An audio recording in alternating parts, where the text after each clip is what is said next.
Hello bachcho, let's see this question. The question says two wires of the same material and length but diameter in the ratio 1:2 are stretched by the same load. The ratio of elastic potential energy per unit volume for the two wires each, and we are given four options. तो हमें दो wires दे रखा है, दोनों wires same material से बने हैं, उनका लेंथ भी सेम है, लेकिन उनका डायमीटर 1:2 के रेशियो में है। दोनों वायर्स को सेम फोर्स से स्ट्रेच किया जा रहा है। तो हमें पूछा जा रहा है कि उनमें जो stored elastic potential energy per unit volume होगी उसका रेशियो क्या होगा। तो इस क्वेश्चन में जो हमारा की कंसेप्ट इन्वॉल्व होगा वो होगा elastic potential energy per unit volume. तो क्या होता है elastic potential energy per unit volume? क्या होता है? ये होता है half multiplied by stress multiplied by strain. तो हम जानते हैं कि स्ट्रेस और स्ट्रेन में जो रिलेशन होता है वो होता है stress is equal to Young's modulus multiplied by strain. तो यहाँ से हमारा स्ट्रेन का वैल्यू हो जाएगा स्ट्रेस डिवाइडेड बाय स्ट्रेन। तो इसे यहाँ पुट कर लेते हैं 1/2 multiplied by stress multiplied by strain के बदले हम पुट कर लेते हैं stress divided by Young's modulus. तो यहाँ से हमारा elastic potential energy per unit volume हो जाएगा 1/2 multiplied by square of stress divided by Young's modulus.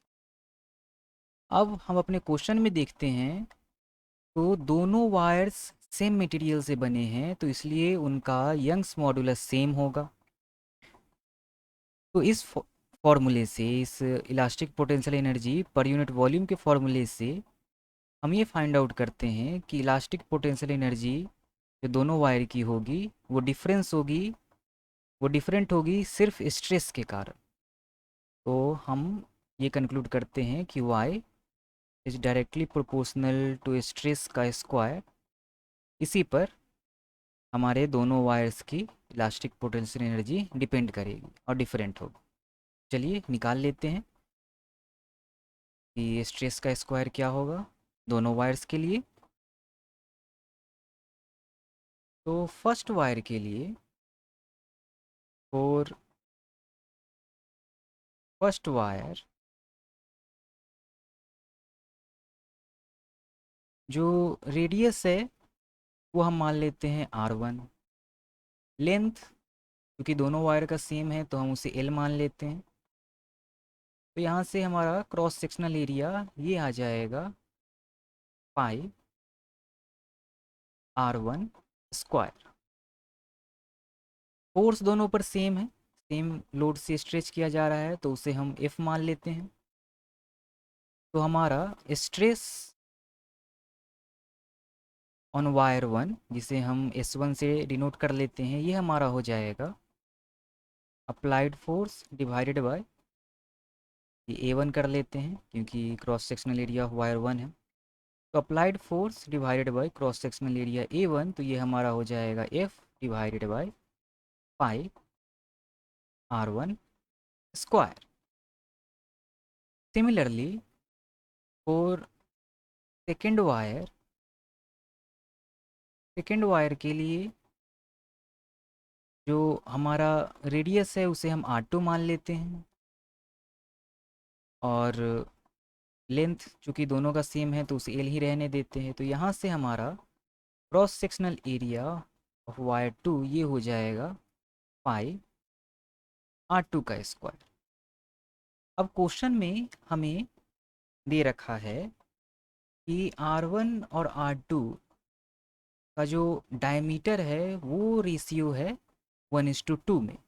तो D1 divided by D2, diameter of 1 divided by diameter of 2, ये हमें 1/2 दे रखा है। तो यहाँ से हम कंक्लूड करेंगे कि R1 divided by 2 whole divided by R2 divided by 2, ये हमें 1/2 दे रखा है।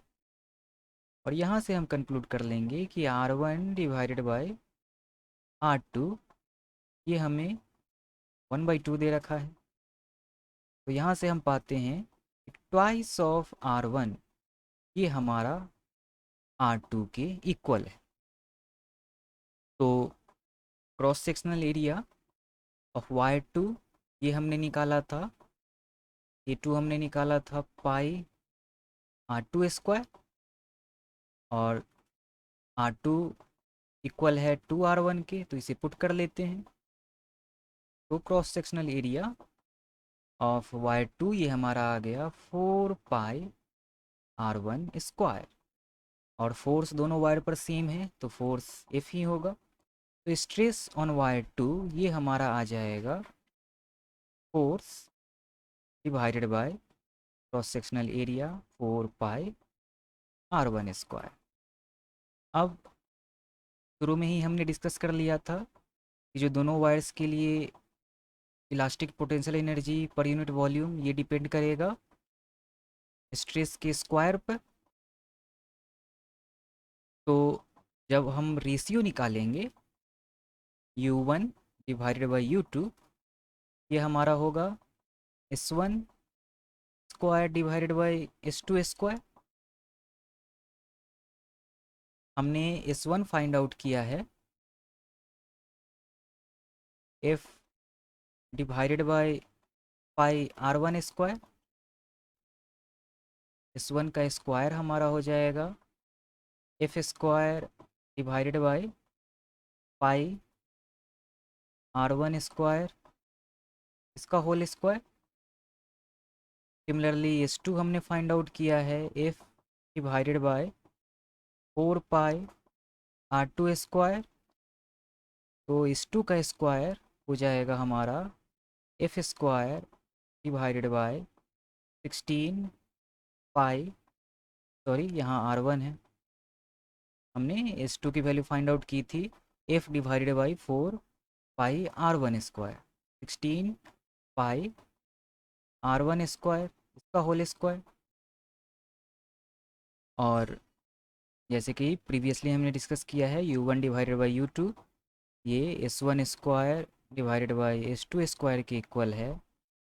वैल्यूज पुट कर लेते हैं, F1 square divided by pi R1 square whole square divided by F square, sorry यहाँ F स्क्वायर है क्योंकि फोर्स दोनों में सेम है, F square divided by 16 pi R1 square whole square. तो यहाँ से हम फाइंड आउट करते हैं कि हमारा ये एफ स्क्वायर को डिवाइड कर लेगा, ये पाई R1 स्क्वायर का होल स्क्वायर ये पाई R1 स्क्वायर के होल स्क्वायर को डिवाइड कर लेगा। तो हमारी वैल्यू आ जाएगी 16 डिवाइडेड बाई 1।